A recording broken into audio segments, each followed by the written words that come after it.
ભાઈ એક મિનિટ, અમને હજી થોડાક સહન કરશો એવી વિનંતી છે.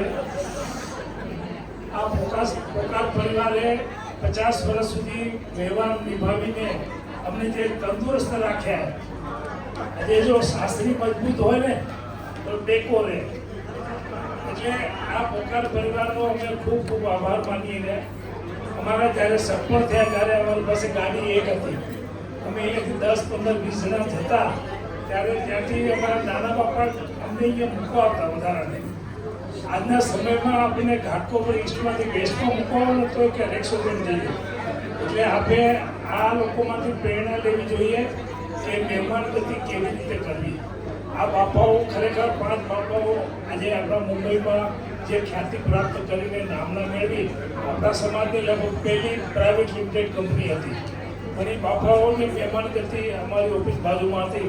તો આજે રોજ સેવ પૂરીને ભજીયા પણ બોરીવલીથી મૂકવા આવું. આજે તમે વિચારો કે કેવી રીતે એ શક્ય બનતું. પણ ત્યારે કહેતા આ કાકા તરત જ ઊભા થઈ જતા, નાના હતા, અમને મૂકવા આવતા, છોકરા મૂકવા આવતા.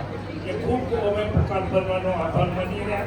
50 વર્ષ સુધી અમને એમને જે વ્યવહાર સંભાળીને તંદુરસ્ત રાખ્યા તે બદલ પોકાર પરિવારનો ખૂબ ખૂબ અંતરથી આભાર. ધન્યવાદ.